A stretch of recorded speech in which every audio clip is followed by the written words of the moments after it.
Hi, I'm Richard Blake. I want to speak to you at this time about an unseen reality. In 1974, Chinese workers digging a well near the city of Xi'an in China's Shaanxi province made a startling discovery. Thousands of life-size terracotta figures of an army arranged in battle formations, now called the Terracotta Army or Terracotta Warriors. The figures are located in 3 underground pits situated less than 1 mile to the northeast of a pyramid-shaped mausoleum constructed for the first emperor of China, Qin Shi Huang, 259 to 210 BC.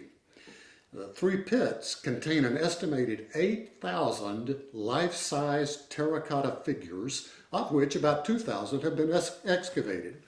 And the figures were created to serve and protect the emperor in the afterlife, and they include a mix of chariots and cavalry and armored soldiers and archers. And just imagine an army so large, hidden for over 2,000 years. Of course, the now visible terracotta warriors are not a real army, can never be engaged in real warfare. However, there are vast numbers of unseen but very real warriors of 2 opposing kingdoms engaged in unceasing warfare. It's called spiritual warfare because it involves spirit forces in an invisible realm. It's a realm of angels and demons. And because it's invisible, many people are entirely unaware of its existence. The notion of an unseen world of spirit seems pure fantasy to the modern Western mind, a topic of television or horror movies, but having no basis in fact. A materialistic or a naturalistic worldview held by many today affirms that ultimate reality is confined to the observable physical world. There simply is no spiritual world in this view.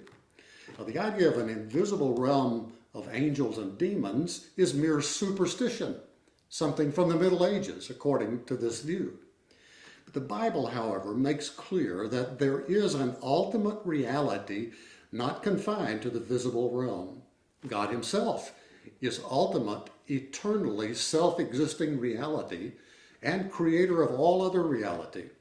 God exists as spirit, and he has a real personality. And all the scripture writers, regardless of their cultural context, clearly have this understanding. These scriptures relate that God created both a spirit world and a material world. And just as the material world is populated, so also is the unseen world. Living very really in the unseen world are a unnumbered host of created spirit beings called angels and demons.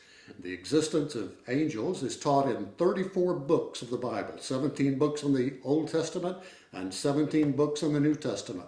And the word angel occurs about 275 times. The Bible classifies these angels as either good or evil. Both groups are organized by role, power, and rank. The good angels worship God and serve him with unswerving allegiance. Evil angels include Satan, their leader, and demons. And from the time of their original rebellion against God and the loss of their heavenly abode, they have opposed God and his servants. And these 2 armies have been engaged in warfare throughout the ages, a conflict that has affected profoundly people and nations and shaped the course of history. In one remarkable instance, the Old Testament prophet Elisha encountered the spirit world, an amazing event recorded in 2 Kings chapter 6. The king of Aram was at war with Israel, and Elisha was a particular threat to him. And so the king sought to capture the prophet, who was staying in the city of Dothan. And he sent his army to surround the city by night, waiting to spring a trap at sunrise. So when the servant of the prophet went out of the house that morning, he saw a huge army with horses and chariots completely encircling the city. Running back inside, the panicked servant cried out to Elisha, "Alas, my master, what shall we do?" And the prophet calmly replied, Do not fear, for those who are with us are more than those who are with them." No doubt the servant must have looked around and seeing nothing, suspected the old prophet had lost his grip on reality. There was no one with them, and an army of an evil king had them completely surrounded. So Elisha then prayed for his servant, asking the Lord to open his eyes that he might see the real situation. And the Lord pulled back the curtain, as it were, between the visible and the unseen world, opening the servant's eyes. And behold, the mountain was full of horses and chariots of fire all around Elisha. These were God's supernatural and heretofore invisible forces ready to come to the defense of the servants of God. What an incredible unveiling of reality. Now, because of the scope of biblical references to angels and Satan and demons, to deny their existence is to deny the divine inspiration and the truthfulness of the scriptures themselves. And to reject the reality of an unseen world is to deny an unseen heaven as well. Now, there are those, of course, who don't reject the reality of an unseen world, but because it isn't seen, they give it no thought at all.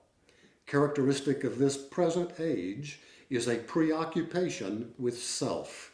Our desires and ambitions, our plans, families, careers, our stuff, these are the things that occupy our time and fill every space in our minds. And for these reasons, the average church-going Christian gives no thought at all to the great spiritual conflict raging about him. Many are like Job, who was unaware that a cosmic conflict was being waged, and he was at the center of it. When the conflict manifests itself in some personal way, they're bewildered as to the cause, and they have no idea how to respond.